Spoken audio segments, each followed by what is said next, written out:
문득 우리가 예배를 드리는 모습이 참 아름답다 이런 생각이 들었습니다. 왜냐하면 여러분 초대교회 때는 예수님이 십자가에 죽고 부활하시고 승천하신 그 이후로 그 당시에는 그들에게는 성경이 없었어요. 그러니까 이렇게 삼삼오오 우리처럼 모여서 무슨 행사도 건물도 이런 것도 없잖아요. 그러니까 가정에서 어떤 공간에서 집회를 하고 모여서 무슨 말씀을 했을 것 같아요? 자기들이 경험했던 그잖아요. 경험했던 그 사실들을 이야기를 했을 거란 말이에요.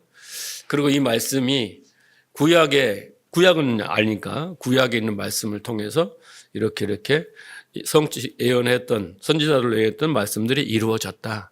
그래서 그때는 믿음이 절로 생기는 거예요. 그렇죠? 그 자녀들도 그 세대를 경험하지 못한 자녀들도 부모들을 믿으니까 부모들 내가 봤는데 예수를 만났다.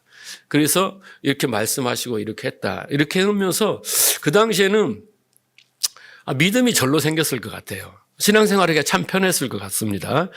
근데 이제 시대가 가오면서 이제 많은 어떤 일들이 일어납니까? 이제 교회가 건물이 생겨지고 성경이 이렇게 생겨지면서 이제 그 시대가 점점 어떻게 해요? 희미해져 가는 겁니다.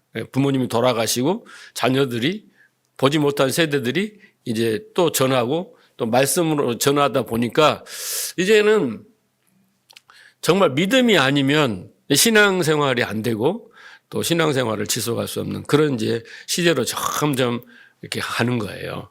그러니까 우리가 직접 보고 듣고 했으면 고민할 이유가 없어요. 안 믿을 이유가 없고. 그런데 이제는 2000년 전 일이잖아요. 그래서 우리가 이것을 받아들이고 믿어야 이제 역사가 일어나고 뭐 결과가 나오는데 이제 안 되는 거예요.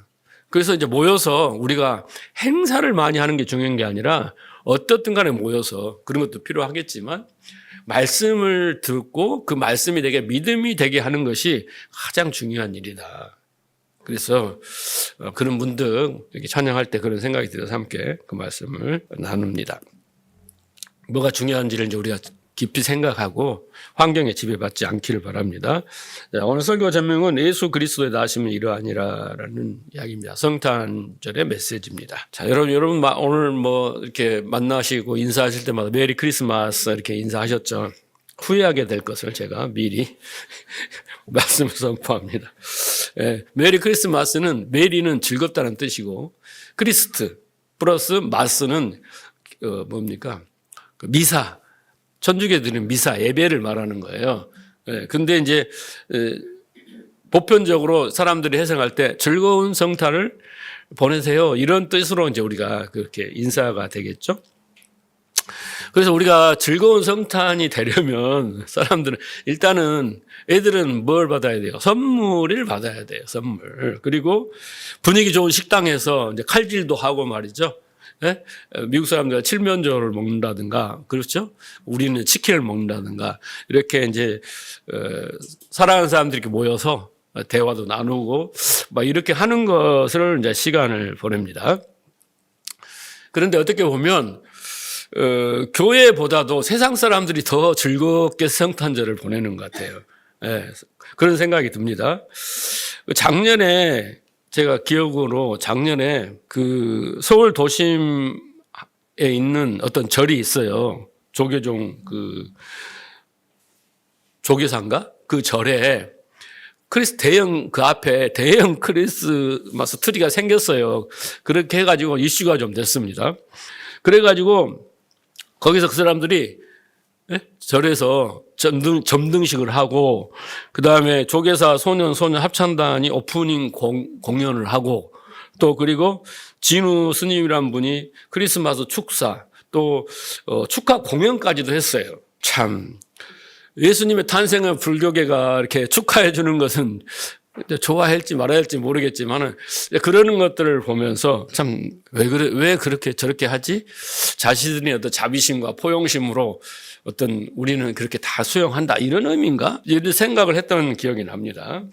세상 사람들도 아마 성탄절은 예수란 분이 탄생한 날이다. 석가탄신일처럼 그 정도는 알고는 있을 겁니다. 그런데 그 의미는 아마 제가 생각할 때는 거의가 알지 못한다는 것이다. 그런데도 불구하고 참으로 아이러니하게 메리 크리스마스 온 사람들이 다 즐거워합니다. 근데 문제는 뭐냐면 예배당 안에 있는 신자들이 세상 사람들과 별반 다름없이 그냥 예수님이 마치 빨간 옷을 입고 산타크로스처럼 선물 꾸러미를 들고 와서 신자들의 어떤 필요와 또 소원을 채워주시기 위해서 이 땅에 오셨다.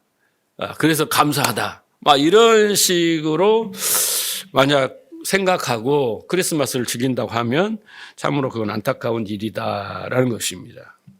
그래서 우리가 진정한 메리 크리스마스가 되려면 제일 먼저 중요한 것은 예수님이 오늘 설교 제목처럼 이 땅에 오신 거, 탄생하신 이유를 알아야죠. 의미를 알아야 그렇구나. 근데 만약 의미를 모르면 세상 사람들하고 똑같은 크리스마스를 보내게 된단 말이에요. 눈에 보이는 그런 형식으로. 자, 그래서 성경이 말하는 예수님의 오심은 아까 제가 살짝 겁을 줬잖아요. 그렇게 즐겁고 기쁜 일은 아닙니다. 우리가 그렇게 즐겁고 기뻐할 일은 아니에요. 진짜 참 의미를 안 자만이 그렇게 기뻐할 수 있고 그렇지 못한 자는 뭐 자기 식대로 기뻐하고 즐거워하겠지만 그런 의미는 아닙니다. 자, 오늘 본문에 보면 예수 그리스도의 나으심은 이러하니라 그랬죠. 그리고 그 예수 그리스도의 이름이 의미를 설명해줘. 그가 뭐예요? 그가 자기 백성들의 그의 죄에서 구원할 자이심이라. 그래서 이 수태고지거든요, 지금. 이 고지만 보면은 우리가 메리 크리스마스가 될 수 있어요. 우리를 죄에서 구원해 주시고 우리를 천국 가게 해 주시니까 그것만 보더라도 메리 크리스마스가 분명히 될 수 있습니다. 근데 하지만 그 뒤에 23절에 보면 이 모든 일이 된 것은 이 모든 일이 뭡니까? 예수님이 이 땅에 오시는 것은 선지자로 하신 말씀을 이루려 함이다라는 거예요. 그리고 그 선지자로 하신 말씀이 그 뒤에 어떻게 나오냐면 그의 이름은 임마누엘이라 하리라 나오는 거예요. 그러니까 선지자로서 이미 예수님의 이 땅에 오심에 대해 탄생에 대해서 선지자를 통해서 말씀을 하셨다라는 거예요. 그것이 어떻게 해요? 이루어졌는데 그 선지자가 뭐라고 했냐면 그 예수님을 임마누엘이라고 이름을 불렀다라는 거예요. 자, 그래서 임마누엘이란 말은 여러분 뭐냐면 히브리 말이에요. 예수 그리스도는 뭐예요? 헬라어죠. 헬라어를 번역한 거잖아, 예수는. 근데 그것을 구약식의 이름으로는 임마누엘이에요. 그리스도를 임마누엘이라고 부릅니다. 그리고 그 뜻이 뭐라고 했어요? 하나님이 우리와 함께 하심, 임마누, 엘이라는 건 하나님이에요. 그러니까 임마누라는 것은 함께 하다는 거예요. 우리와 함께 하신다는 뜻입니다. 자, 그러면 오늘 그 천사가 수태고지를 하면서 그의 이름을 임마누엘이라 하라. 그리고 구약에서 예언되었다고 그랬잖아요. 그 내용이 어디에 나오냐면 이사야 7장 14절에 나옵니다. 거기서 인용된 부분이에요. 그래서 우리가 왜 임마누엘이라고 하셨고 천사는 그 예수를 임마누엘이라고 소개하고 있는 이유를 알면 우리는 성탄의 의미를 잘 알 수 있고 또 어떻게 해요? 우리는 메리 크리스마스가 될 수 있다라는 것입니다. 자, 배경을 보면 우리 성경을 구약을 잘 알아야 돼요. 근데 그 배경을 또 알아야 돼요. 이제 이 임마누엘이라는 배경이 나오는 배경을 제가 좀 설명을 드릴게요. 남유다라는 건 아시죠, 여러분? 북이스라엘과 남유다가 있잖아요. 그런데 북이스라엘과 아람이라는 나라의 연합군이 합작을 해가지고 이제 남유다를 공격합니다. 그런 상황이 있었어요, 구약 역사에. 그런데 그때 하나님이 그 당시에 남유다 왕이 누구냐면 아하스라는 사람이었어요. 그래서 하나님이 이사야를 보냅니다. 아하스에게 보내서 두려워하지 마라. 그러면서 이 아람 왕 르신과 르말리아의 아들 이들을 타다만 부지깽이처럼 연기만 풍기고 결국은 내가 망하게 할 거야. 그러니까 그들의 연합군이 들어오는데 나만 믿고 절대 두려워하지 말고 낙심도 하지 마라 라고 이사야를 통해서 하나님이 친절하게 아하스 왕에게 이야기를 해줍니다. 자, 7장 7절 보세요. 자, 이거 좀 어려워서 제가 새 번역으로 쉽게 현대어 번역으로 읽어드릴게요. 자, 그러나 주 여호와가 말한다. 이 음모가 성공하지 못할 것이다. 어떤 음모요? 북이스라엘과 아람이 연합해서 들어온 그거죠. 다메섹은 언제나 아람의 수도로 남아있고 르시나는 나라는 그 국경선을 조금 더 넘지 못할 것이기 때문이다. 따라서 에브라임도 65년 이내로 파멸이 되고 더 이상 백성 노릇을 못하게 될 것이다. 이 말은 에브라임의 대표는 그냥 북이스라엘이거든요. 북이스라엘 721년 망하여 이 예언대로 65년 후에 이렇게 될 것이다 라고 말하고 9절 사마리아에는 오직 에브라임의 수도요 베가 왕의 권력도 커지지 못할 것이다. 그러면서 하나님 뭐라고 말하냐면 너는 내 말을 믿을 수 있느냐?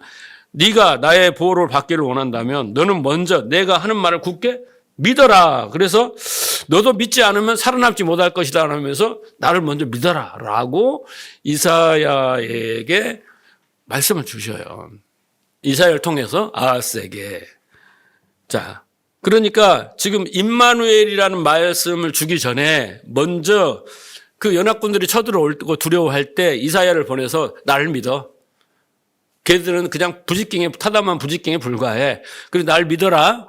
안 그러면 너도 저들처럼 망할 거야. 이렇게까지 해서 믿어라고 이야기를 한 거예요. 너희가 굳게 믿으면 너희는 굳게 믿음이 없으면 굳게 서지 못할 것이다. 그래서 하나님만을 믿고 의지하라. 이렇게 이제 말씀을 주십니다. 자, 그런데 10절에 보세요.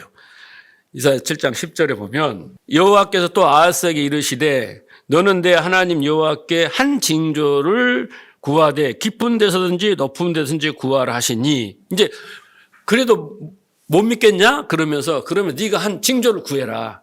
깊은 데서든 또 아니면 뭐라고 그랬어요? 높은 데서든 간에 어떤 징조를 구하더라도 내가 어떻게 해요? 그 연합군들을 물리쳐주고 네 나라를 보호해줄 것을 약속을 지킬 거니까 어떤 징조도 구해봐. 네가 원하는 대로 징조. 저기 누굽니까? 그 사사기에 나오는 기드온은 어떻게 해요? 양털에 이슬이 내리게 해주시고 땅에만 이슬 이런 그 징조를 구하는 거 아닙니까? 그런 것처럼 징조를 구해라 이렇게 이야기를 하는데 12절 아하스가 이르되 나는 구하지 않겠나이다. 나는 여호와를 시험하지 아니하겠나. 왜 이 말이 뭔 말이에요? 그게 공명심이에요. 네? 하나님을 안 믿든지 아니면 내가 시험하면 하나님이 또 내가 믿음 없어 보이니까 안 할게요. 뭐 이런 식으로 안 했단 말이에요. 나는 구하지 않겠습니다. 13절. 그러니까 이사야가 이르되 다윗의 집이여 원하건대 들을지어다. 너가 사람을 괴롭히고서 그것을 작은 일로 여겨 또 하나님을 괴롭히려 하느냐. 왜 구하라니까 안 구해? 너 지금 무슨 짓을 하는 거야? 이런 거죠. 그러면서 14절. 그러므로 주께서 친히 징조를 너에게 줄 것이라. 그러면서 안 구하니까 내가 하나 징조를 줄게. 그러면서 징조를 하나님이 주는 거예요. 그런데 내용이 뭐냐면 보라 처녀가 잉태하여 아들을 낳을 것이요 그의 이름을 임마누엘이라 하라. 그래서 이 처녀가 잉태해서 아들을 낳은 이름이 뭐예요? 마리아 이야기 아닙니까? 동명녀 마리아를 통해 예수 이야기 아니요? 그 이름을 임마누엘이라 하라라는 거예요. 그러니까 지금 하나님이 너 믿어야 된다? 그러면서 나를 못 믿겠으면 징조를 구해. 그러면 내가 징조를 줄게. 그런데 안 하는 거예요. 그러면 하나님을 믿지 않는 자는 거죠. 그래서 그 믿지 않는 자에게 주시는 징조가 임마누엘이에요. 좋은 겁니까? 나쁜 겁니까? 네? 믿은 자에게 주는 징조 같으면 축복이지만 지금 안 믿어요. 아하스가. 그러니까 하나님이 한 징조를 주는 거예요. 그게 임마누엘이라고요. 이해하셨죠? 그러니까 유다 왕 아하스는 하나님을 의지하지 않아요. 선지자를 보내서 돕겠다고 하는데도 아하스는 믿지 않아요. 징조도 구하지 않아요. 그리고 뭐예요? 애굽의 원정돼 있잖아요. 원군을 요청해서 어떻게 해요? 하나님의 힘을 의지하지 아니고 세상의 힘을 의지하고, 그 애굽이란 나라가 안 좋은 나라잖아요. 그 나라의 힘을 의지해서 전쟁을 해서 승리하려는 그 패역함을 보여주는 거예요. 야, 하나님 보이지 않으니까 나 못 믿겠다. 나 지금까지 하나님 계시나? 나는 안 믿어. 이런 거잖아요.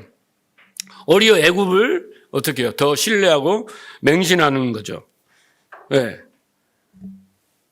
그래서 아하스가 징조도 구하지 않고, 다른 말로 하나님을 신뢰하지도 않고 의뢰하지도 않고 세상의 힘을 의지하는, 그래서 자기의 안위를 취하려고 하니까 하나님으로부터 어떤 징조가 떨어지는데 그 징조가 뭐라고요? 임마누엘이에요. 의미를 아시겠죠?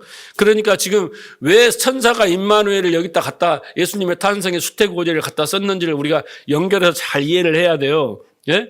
우리는 성경을 잘 이해해야 믿음이 생기는 거예요. 성경을 이해를 못하면 우리 식으로 막 마음대로 해석을 해버리니까 이게 문제죠. 자, 그렇다면 그 임마누엘은 무엇을 하러 오시는 분인가를 우리가 잘 알아야 돼요. 이 땅에 오신 임마누엘은 한마디로 뭐예요?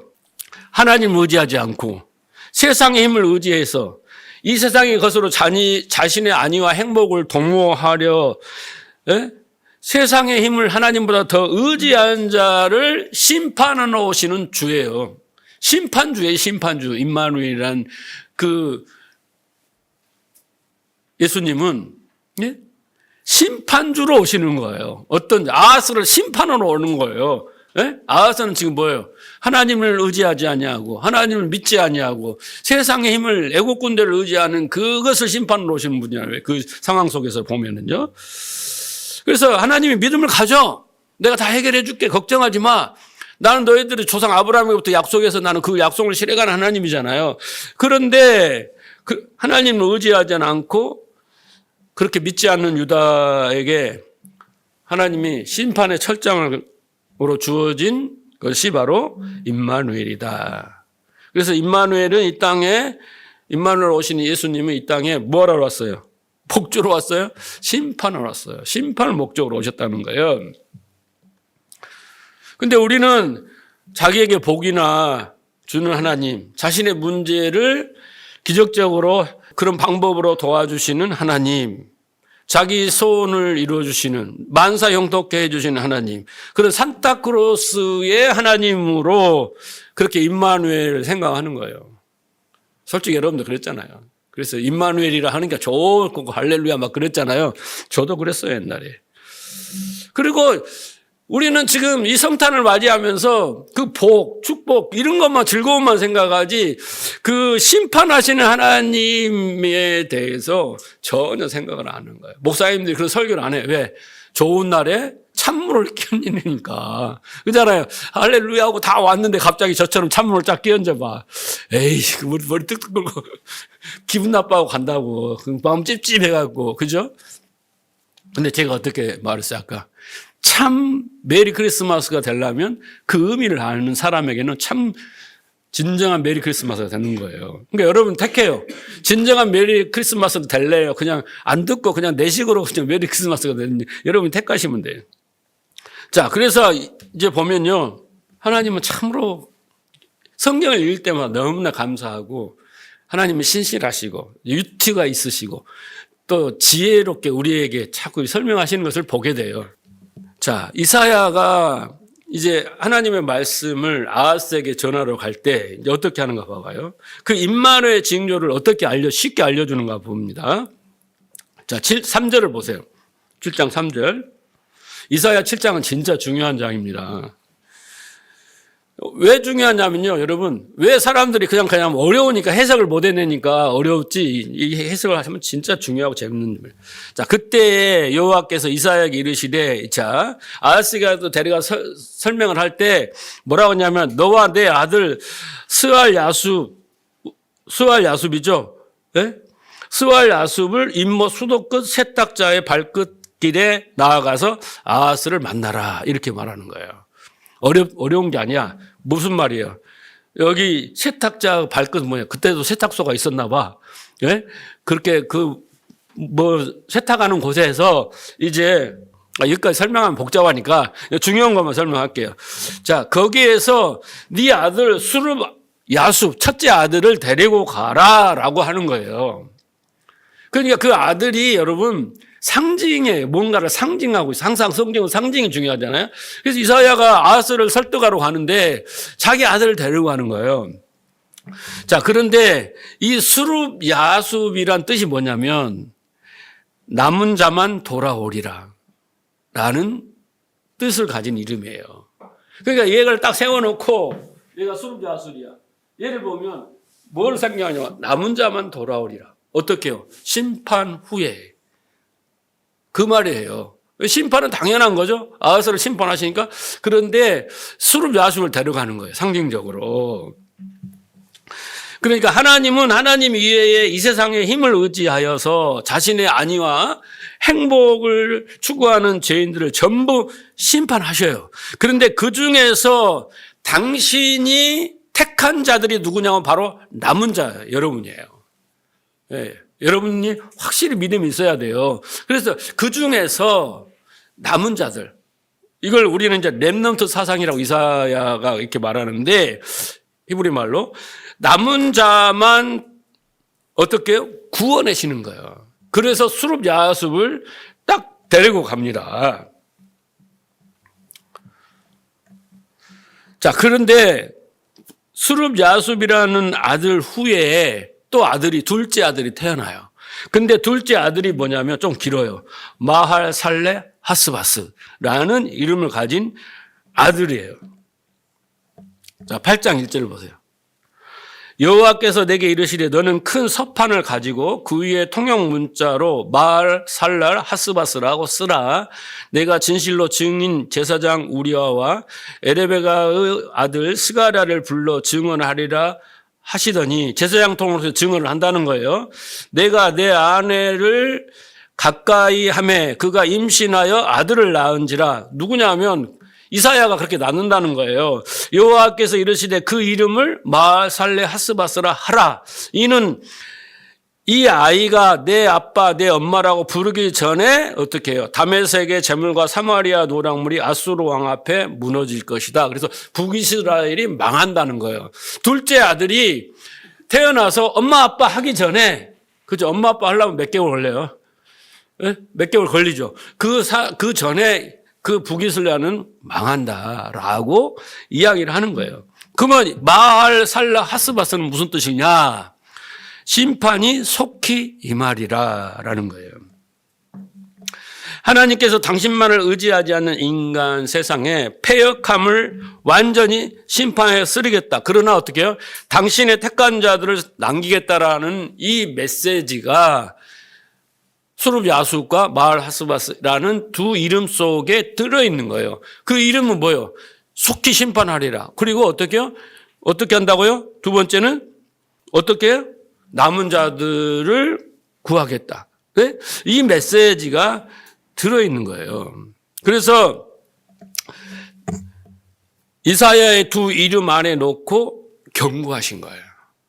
이건 제 생각이 아니라 18절 보세요. 8장 18절. 보라, 나와 및 여호와께서 내게 주신 자녀들이 누구죠? 이사야에게 주신 자녀들이 이스라엘 중에 뭐예요? 징조와 예표가 되었다라는 거예요. 뭐예요? 뭐예요? 아하스, 북이스라엘 심판하시고 그리고 다시 남은 자들 구원하시겠다라는 것이 이사야가 전했어요. 그런데 하나님은 또 자식들의 두 이름을 그렇게 짓게 하셔가지고 그들을 보면서 어떻게 해요? 아, 망하는구나. 남은 자는 구원하는구나를 상징적으로 보여주셨다라는 것입니다. 하나님이 이렇게 그냥 심판하시고 막 그냥 한 게 아니라 다 이렇게 뭐예요?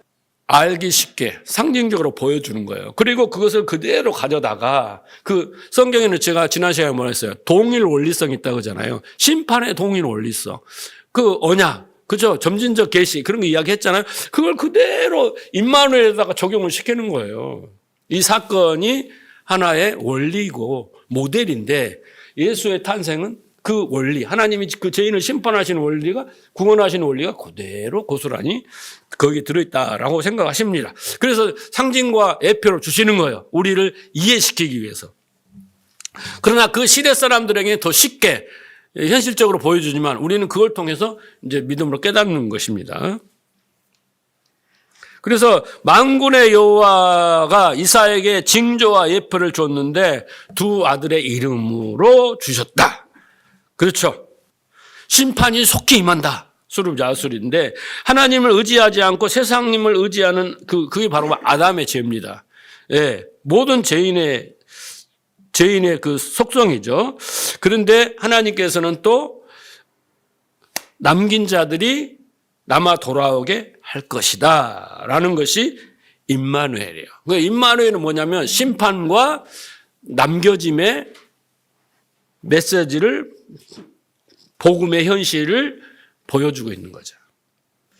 자, 그런데 중요한 건 뭐냐면 여러분, 이 원리가 지금 아하스에게 적용되고 그 다음에 그것이 이스라엘 백성에게 적용이 됩니다. 바리새인들에게도 적용이 되고 그 원리가 똑같이 우리에게, 예수님에게 이렇게 적용이 돼서 당시에도, 그러면 우리에게도 똑같이 어떻게 적용이 된다라는 그 동일 원리성을 여러분 기억해야 됩니다. 네, 하나님이 여기서는 이렇게 정경하죠. 저렇게 다르게 한 게 아니라 그 모양만 다를 뿐이지 원리는 똑같이 적용을 하고 있다라는 겁니다.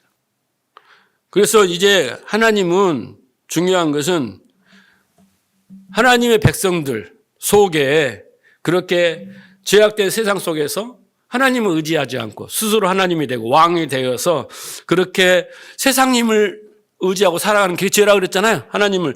그것을 어떻게 해요? 심판하시고. 그 말은 다시 말해서 우리 안에 그 안에 죄성이 있잖아요. 그 죄악을 심판하신다는 것은 어떻게 해요?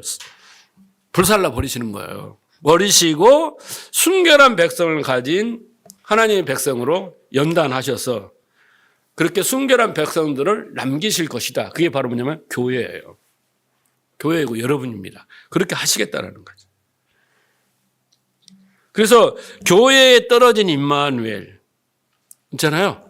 구약시대 때 아하스에게 떨어진 임마누엘 징조를 보여주셨잖아요. 이사야를 통해서. 그래서 우리 교회에 떨어진 임마누엘, 그건 바로 우리 안에 잔존하여 있는 죄를 정말 어떻게 임마누엘이에요. 그래서 심판하시는 거예요. 그런데 여러분 메리 크리스마스가 되겠어요? 네? 여러분 우리 안에 임마누엘이 시작되면 어떻게 됩니까? 즐거움이 없어요. 괴로움만 있을 뿐이에요. 그러나 그 괴로움과 고통을 이겨내면 즐거움이 그때 오는 거거든요. 그렇게 오는 거예요. 그래서 이 어둠의 현실은, 이 죄악의 현실은 어떤 겁니까? 하나님을 의지하지 않고 아하스처럼, 그렇죠? 세상의 힘을 의지하고 세상의 힘의 어떤 권력과 모든 것을 동원하여서 거기에 가서 빌어가지고 가져와서 자기 안위를 보장하고 자기 행복을 추구하려는 그런 모든 것이, 그렇잖아요. 그게 하나님을 떠난 거 아닙니까? 그것을 하나님은 심판이고 그것이 우리 안에 있단 말이에요. 그러니까 우리는 평생 그것이 임마누엘을 통해서 심판을 받는 거예요. 심판을 받는 거예요. 그게 신앙생활인 거예요. 그리고 어떻게 해요? 하나님은 그 남은 자들을, 그렇게 해서 남은 자들을 어떻게 구원하시는 그런 뜻이란 말이죠. 그래서 그 임마누엘이 내주하신 자들은 예수 안에서 그 하나님의 심판이 이루어짐을 받아내는 자들이에요. 그걸 견디는 자들이에요. 그걸 남은 자들이라고 하고, 그들이 세상 속에서 하나님의 심판의 그 현실 속에서 그렇게 삶을 살아내는 거, 인정하는 걸 뭐라고 하냐면 자기 부인이라고 하는 거예요. 맞습니다. 나는 죽어 마땅합니다. 죄인으로서이다. 죄인 중에 개수입니다. 이렇게 하는 것이 이제 그 남은 자가 고백하는 신앙의 고백이에요. 그걸 자기 부인이라고 하는 겁니다. 그래서 여러분, 예수 그리스도가 임마누엘이 내 안에 내주하시고 내 안에 생명을 낳게 되면 그때부터 내 안에는 뭐가 이래요? 철장을 든 임마누엘이 나를 심판하셔요. 나의 죄악을 심판하시고 들춰내시고 어떻게 해요? 소멸시키시고 불로 태우시고 이런 일들이 일어나는 거예요. 일어나는 겁니다. 그래서 이 세상의 무상함과 허무함과 덧없음을 깨닫게 하시고 그런 것들을 의지하는 그 습관을 버리고 이제 하나님을 이제 그 과정에서 우리는 비참한 인생, 허무한 인생, 자기 열심히 전 별것도 아니라는 것, 많은 것들을 깨닫게 하시고 이제 점점 하나님을 의지하고, 그죠? 이런 마음을 이제 다 내려놓는 거죠. 그게 임마누엘 주님이 우리의 삶 속에서 내 안에서 심판하시는 일이에요. 그것을 이제 보여주고 있는 겁니다. 여러분, 그래서 예수님이 이 땅에 태어나시자마자 제일 먼저 일어난 일이 뭔지 아세요? 어떤 일이 일어나요. 큰 일이 일어납니다. 어떤 일이 일어납니까? 하늘엔 영광이요, 땅에는 평화라고 이렇게 천사들이 말하잖아요. 예수님의 나심이. 그런데 제일 먼저 일어난 일이 평화스러운 일이 먼저 일어났겠습니까? 아닙니다. 베들레헴에 2살 미만 아이들이 전부 몰상을 당합니다. 몇 명이 죽었는지 잘 모르지만 어마어마한 아이들이 죽습니다. 자, 마태복음 2장을 보세요. 16절. 이에 헤롯이 박사들에게 속은 줄 알고 심히 노하여 사람을 보내어 베들레헴과 그 모든 지경 안에 있는 사내 아이를 박사들에게 자세히 물어봄 그때로 기준하여 2살부터 그 아래로 다 죽이니. 그렇죠? 예. 이에 선지자 에레미야로 통하여 말씀하신 바 라마에서 슬퍼하며 크게 통곡하는 소리가 들리니 라헬이 그 자식을 위하여 애곡하는 것이라 그 자식이 없으므로 이루어받기를 거절하였다 함을 이루어졌느니라. 여러분, 예수님이 태어나자마자 하늘의 영광이요 이 땅에 평화가 와야 되는데 그 순간에 어떤 일이 나냐면 2살 미만 아이들이 다 죽습니다. 헤롯에 의해서. 그런데 이 일이 여러분 놀랍게도 에레미야의 예언대로 이루어졌다고 이야기를 해요. 여러분 이해가 가십니까? 그러잖아요. 선지자 에레미야로 통하여 말씀하신 바 라마에서 슬퍼하며 크게 통곡하는 소리가 들리니 라헬의 자식을 위하여 애곡하는 것 같더라. 그러면서 그것이 이루어졌다고 하는 거예요. 여러분 이해가 가십니까? 우리가 도덕 윤리와 선악의 관점에 보면 헤롯은 나쁜 놈이고, 그죠? 아이를 죽였다 이렇게 생각할지 모르지만 이 일이 예수님이 탄생하신 그 상황 속에서 일어났고, 그죠? 예. 그리고 에레미야를 통해서 이미 예언이 됐다고 하잖아요. 왜 일어났는가? 우리가 성경을 읽어야지 자꾸 문자적으로 도덕적인 관점에서만 보면, 윤리적이고 선악의 관점에서 보면, 인본주의적 관점에서 보면 이해가 안 되는 부분이에요. 근데 여러분, 2살 미만의 아이들은 자기 의지로 죄를 짓을 수 없는 나이예요. 2살 애들이 무슨 죄를 짓겠어요? 말도 제대로 못하는데 거짓말을 하겠어요. 그러니까, 그런데 그 아이들이 무슨 죄가 지었길래 죽었을까? 이런 생각을 하는 것은 그가 원래 태어난서부터 인간은 죄인이라는 것을 우리가 망각하는 거예요. 그러니까 이 현실은 뭐냐면, 그렇죠? 인간은 태어나면서부터 죄인으로 태어나는 거예요. 인간 자체가 죄인 거예요. 성경적 입장에서 보면. 그러니까 죄인들은 심판을 받아 죽을 수밖에 없다라는 것을 하나님이 헤롯이 하는 짓을 통해서 죄가 없는 자들이 죽었다는 게 아니라 원래 죄인이다라는 거예요. 죄의 값은 사망이다. 이게 죽음을 보여주는 거고 심판을 보여주는 거예요.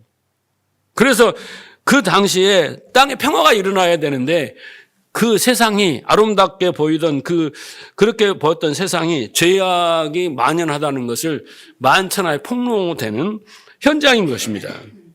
그래서 이 세상은 전부 죄로 말미암아 죽어야 할 운명이다라는 것이 안타깝지만 그 어린 영혼 아이들이 죽음을 통해서 죄의 값은 사망이다가 이렇게 나타나여 주는 거예요. 걔네들이 무슨 죄가 있어 죽었습니까?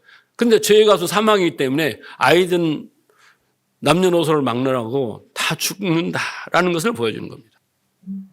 그래서 이 세상은 전부 그렇게 죽어야 할 운명이다라는 거예요. 그런데 이 세상은 양의 가면을 쓰고 있는 일이에요.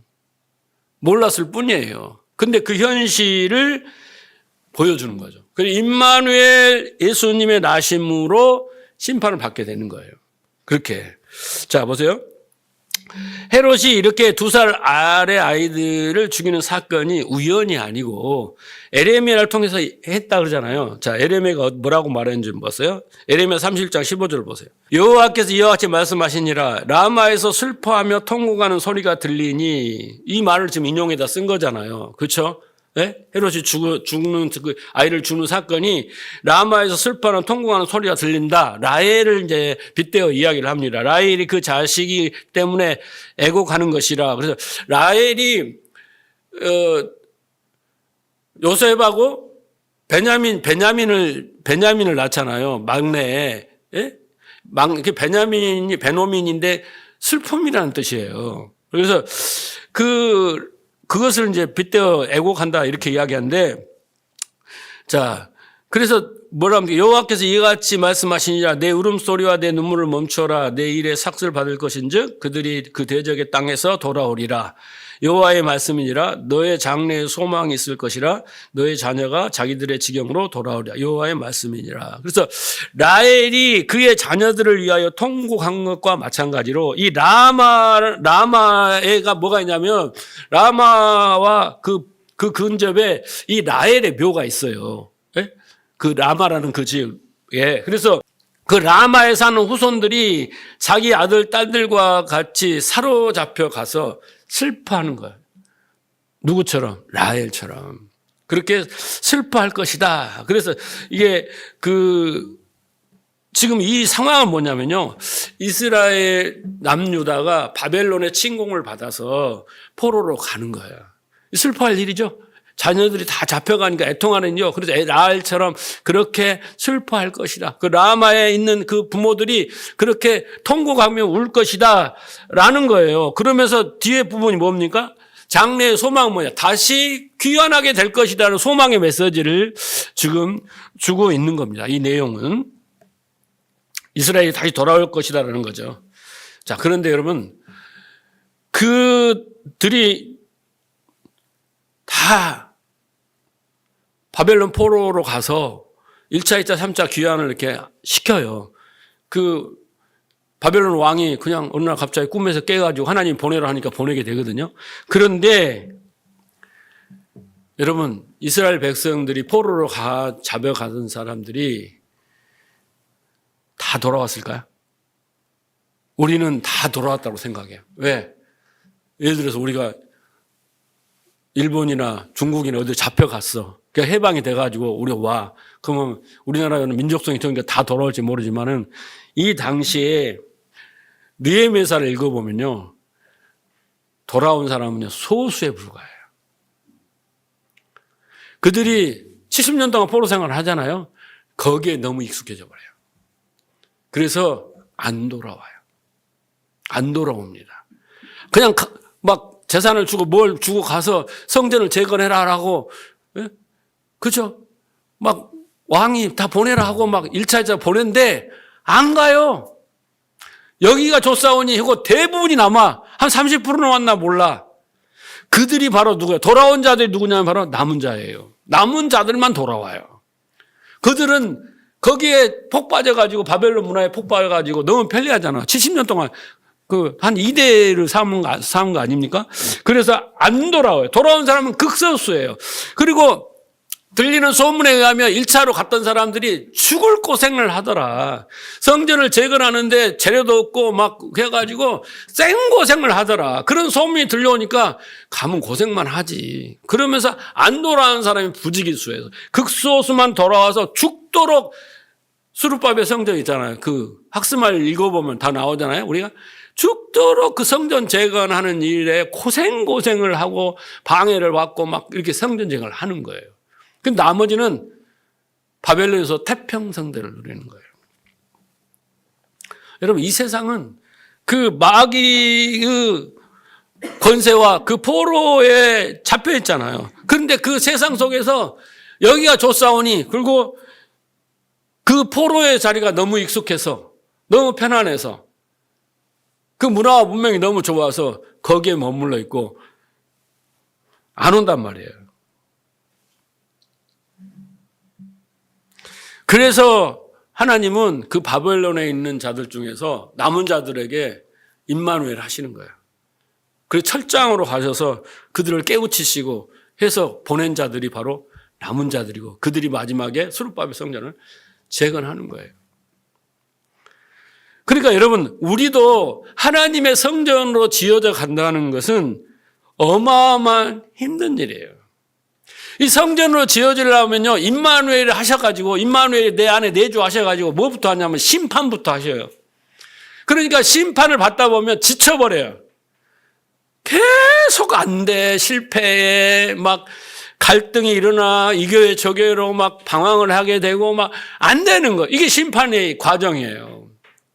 그렇게 믿음이 있으면 그거 견디면 되는데 믿음이 없으니까 여기 들어가면 이만 갖고 저기 가면 들어가. 그러니까 이 내가 내 성전을 짓는데 하나님이 영이 거하는 게 성전 아닙니까? 그러니까 잘못된 것들이 막 많은데 이걸 뽑아내고 그러려면 어떻게 해야 돼요? 내 영혼이 관절과 고수를 찔러 째는 역사가 있어야 되잖아요. 그런데 그런 것은 없고 자꾸 뭘 하면 복받는다, 뭘 하면 복받는다. 이것만 들어 심판이 일어나는 게 아니라 여기가 조사원이 여기서 더 이렇게 해서 이렇게 하면 된다, 저렇게 하면 된다. 이런 아주 더러운 성전이 만들어지고 있는 거예요.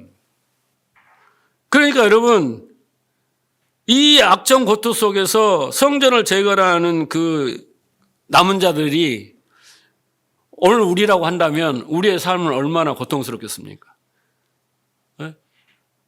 막 그래, 큰 교회들이, 야, 그 작은 교회에서 그 교회 섬기려면, 운영하려면 너 헌금도 많이 하겠다, 막 그러면서, 웬만하면 큰 교회 와. 그냥 뒤에서 조용히 앉았다, 조용히 가면 좋지, 막. 얼마나, 그렇잖아요. 편하지, 신앙생활은. 편하지. 그래서 그 성전을 남은 자들이 와서, 예? 임마누엘 그 주님의 그 철장을 받고 심판을 받고 거기서 그 바벨론에서 돌아온 자들이 그 고통 속에서 성전을 재건하는 그것이 뭐냐면 그게 바로 남은 자들의 신앙생활인 거예요. 우리도 지금 성전을 재건하기 위해서 나 안에 그잖아요. 예수의 터가 기초 위에 이제 말씀으로 이렇게 지어져가는 성전이라고 그랬잖아요. 그래서 지어져가는 성전이었는데 성전은 짓지 않고 여기다가 막 오만 것을 다 때려놓고 헤매고 있는 겁니다. 그래서 여러분 신앙생활은 절대 녹록지가 않는 거예요. 녹록도 할 수가 없어요. 그런데 그렇게 하나님의 은혜로 바벨론에 나온 자들이 어떻게 되겠습니까? 산전수전 공전을 다 겪으면서 어떻게 해요? 그 성전을 지키는 거고 그 성전을 재건하고 세워놓는 거예요. 그렇죠? 우리의 현실은 그 아이들이 다 죽는 그 죽음의 현실이 이 세상의 현실이고 그잖아요. 그리고 바벨론의 현실은 우리를 더 유혹하고 현혹하여서 우리를 부유하게 하고 즐겁게 행복해 준다는 그런 속임수잖아요. 그런 속에서 남은 자들이 돌아오는 거예요.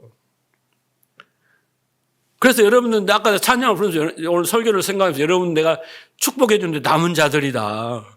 그러잖아요. 이 허름한 교회에 이 자리를 마지막까지 언제까지 갈지 모르겠지만 그렇게 있는 것은 정말 남은 자들만 이 진리의 말씀을 듣는 거다라는 생각이 들어서 감사가 됐어요. 그래서 에레미야 31장을 인용한 내용들을 이렇게 보면은 여전히 이 세상의 힘을 의지하고 자신의 힘으로 살아가는 그 세상의 힘의 원리를 채택하여 살아가는 사람들에게 하나님이 임마누엘 하시며 우리 안에 내주하시는 임마누엘이 정말 철장으로 얻어 터지고 부셔지고 깨어지는 그것이 통해서 우리는 죽었다 복창을 해야 돼요. 근데 우리는 교회 안에서 자꾸 만사 형통 모든 것이 잘 되기만 바라고 있는데 그 성경을 우리가 잘못 이해하고 있는 것입니다.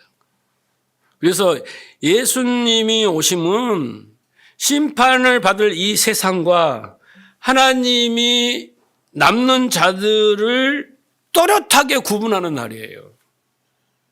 그래서 오늘 성탄절을 많은 교회들이 예배를 드리지만 여기에서 정말 하나님의 심판이 선포되는가. 그리고 내가 남은 자라는 그 은혜가 내가 깨달아지는 거. 이게 중요한 거예요. 그냥 이것도 저것도 없이 그냥 메리 크리스마스. 이건 아니올시다라는 겁니다. 그래서 여러분 예수님의 탄생은 여러분 밖에서 탄생하신 예수를 섬기면 안 돼요. 그건 종교예요, 종교.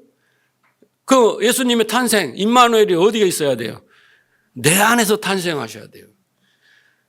내 안에 임마누엘을 하셔야 돼요. 임마누엘 주가 되셔야 돼요. 그 말은 뭔 말이에요? 예수님의 생명, 예수님이 주시는 생명, 그 임마누엘이 나와 함께 하시면서 그 일이 내 안에서 일어나야 돼요. 예수님이 나의 탄생에서 나를 어떻게 해요? 내 안에서 생명이, 예수의 생명이 자라야 돼요. 그 생명이 자라서 나를 어떻게 해요?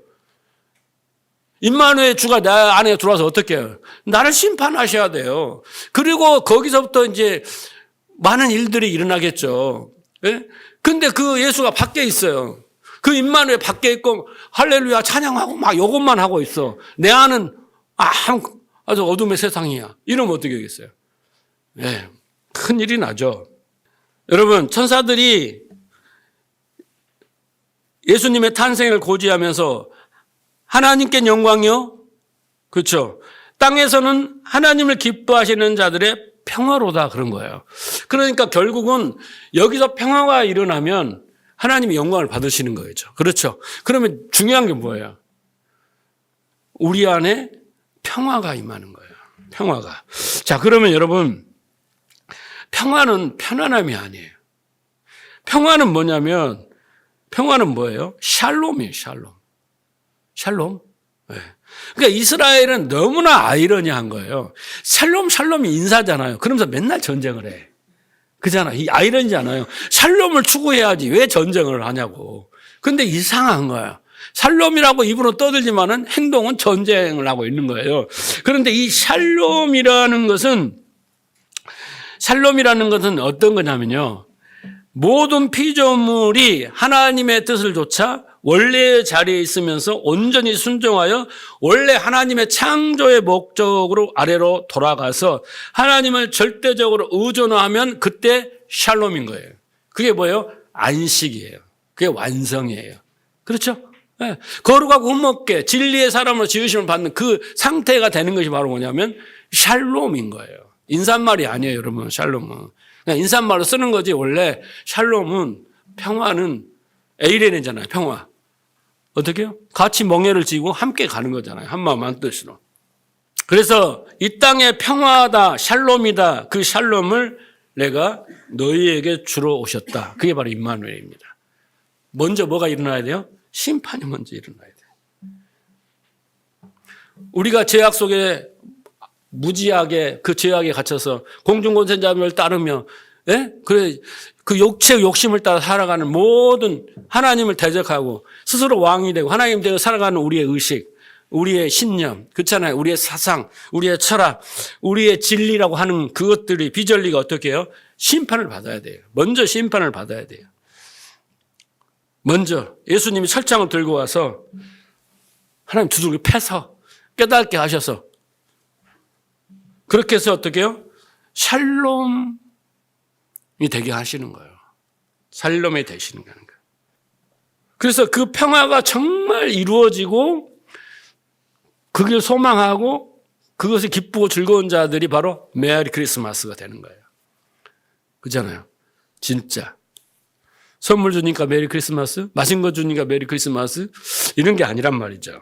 저는요, 여러분들이 남은 자들이라고 믿습니다. 네. 그리고 그렇게 새하늘 새 땅을 소망하며 오늘 우리가 창세기에서 계속 통해서 하나님의 언약이 기둥에 세워진 자들이라면 죄의 무서움과, 예? 죄악의 그 실상과 이 세상의 덧없음과 이런 것들을 많이 깨달아서 정말 하나님의 의존하고 그렇게 오는 그 수고로움 있잖아요. 그렇잖아요. 철장을 들고 하나님께서 임마누엘 주가 나오면 나에게 수고로움이 있을 거예요. 그런 것들을 이해하고 붙잡고 언약을 믿고 소망하며 살아가는 사람은 메리 크리스마스 할 자격이 있는 거예요.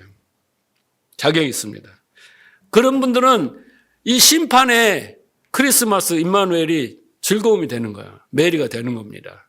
메리가 되래요. 근데 그걸 알지 못한 자들에게 절대 메리가 될 수 없어요. 즐거움이 될 수 없습니다. 말씀을 마칩니다. 성경은 잘 기억하세요. 잘 메모를 해놓으세요. 제가 만든 말이에요. 죽음이 있어야 부활이 있듯이. 그렇잖아요. 그러니까 여러분 부활하기 원하세요? 여러분 부활은 두 가지 부활이 있어요. 몸의 부활은 우리가 마지막 하지만은 우리의 영의 부활이 있단 말이에요. 그렇죠? 그러니까 그 말씀이잖아요. 진리잖아요. 그 새로운 진리로서 부활은 먼저 죽음이 있어야 돼요. 내가 가지고 있는 신념과 가치 이런 것들이 죽어야 돼요. 그래서 죽음이 있어야 부활이 있듯이 둘째, 심판이 있어야 용서가 있는 거예요. 우리는 심판도 받지 않고 너 죄인이야. 그리고 맞습니다. 그러니까 나 용서받았다. 이게 아니에요. 심판을 받아야 돼요. 예수님이 나를 위해서 심판을 받으셨잖아요. 그러니까 나는 괜찮아가 아니라 연합이라는 게 뭐예요? 왜 심판을 받았는지, 뭐 때문에 심판을 받았는지, 뭐 때문에 죽었는지, 십자가에 죽으셨는지, 그리고 부활하셨는지 그렇잖아요. 그러면 그 죽음의 연합이 돼야 되잖아요. 그게 내가 죽어야 할 당위성, 임마누엘로부터 심판을 받아야 할 그 당위성과 명확성에 대한 인정, 자기 부인이 있어야 돼요. 그거 없이 그냥 나는 예수 때문에 용서받고 천국 가는 거야. 죄사 안 받은 거야. 이딴 식으로 이야기하면 1점밖에 안 돼요. 1점밖에. 그게 뒤에 것이 중요한 게 아니라 앞에 것이 먼저 되면 뒤에 것은 자동으로 되고 거기서 감사와 은혜가 나오는 겁니다. 그래서 심판이 있어야 용서가 있는 거예요. 그 심판을 모르고 용서만 알고 죽음도 모르고 부활만 아는 사람은 그게 바로 종교인들이에요. 종교인들란 말이에요. 그죠? 오늘 제가 그 임마누엘에 대해서 구약을 지금 아하스를 통해서 한 원리를 쭉 설명을 했잖아요. 근데 반드시 뭐가 있어요? 심판이 있고, 속기 심판이 있고, 수름야술. 그리고 어떻게 해요? 남은 자들 돌아오게 하리라. 구원이 있는 거잖아요. 그렇잖아요? 그 앞에 심판을 받아야 되는 거예요. 정확히 내가 무슨 죄이며, 본질이 무엇이며 결과는 무엇이며 죄의 값은 사망이고 이런 심판에 대한 이해가 있어야 되고 그래서 제가 늘 하는 말이 뭡니까? 지옥을 갔다 오면 공부할 필요도 없어요. 그죠? 다르게 말하면 천국을 갔다 오면 공부할 필요가 없어요. 최고를 경험한 거 아닙니까? 이 세상이 좋아질 리가 없죠. 그런데 천국에 갔다 왔다는 사람들이 이 세상을 더 좋아하면 어떻게 되겠어요? 잘못 갔다 온 거지. 다른 데를 갔다 온 거지. 그러니까 우리는 이 심판이 먼저 일어나야 돼요. 죽음이 먼저 일어나야 돼요. 그런 것을 철저하게 경험한 사람은 부활이 먼저 알고 그 다음에 용서가 먼저 하는 거예요. 그래서 은혜가 그런 거죠. 만약 죽지도 않고 부활하려고 하고 심판을 경험하지도 않고 용서만 바라는 것은 그게 바로 무지예요. 그 인간의 욕심인 거예요. 욕심입니다. 그래서 이처럼 죄를 알고 심판을 알고 죽음을 아는 자들, 그것을 경험한 자들만이 진정한 메리 크리스마스가 되는 거예요. 그래서 하나만 하면 안 돼요. 그죠? 그래서 무조건 막 좋은 날이야. 그래서 메리 크리스마스 이게 아니라 왜 메리 크리스마스가 돼야 하고 왜 임마누엘이 되며 왜 예수가 이 땅에 오셔야 되는 그것에 대한 이야기를 구약에부터 하나님 이렇게 설명해 주잖아요. 그렇죠? 네, 그래서 그걸 더 깊이 깨달으시면 우리는 하나님에 대해서 감사와 그 은혜에 대해서 찬양과 그 영광을 그리고 그 하나님의 언약에 대한 그 신실하심과 그 원리들을 깨달으면서 우리는 점점 믿음이 쌓여가면요. 그 믿음은 역사라는 놀라운 능력을 우리 삶 속에서 이끌어내는 겁니다. 여러분에게 진정한 메리 크리스마스가 되기를 주님으로 축복합니다.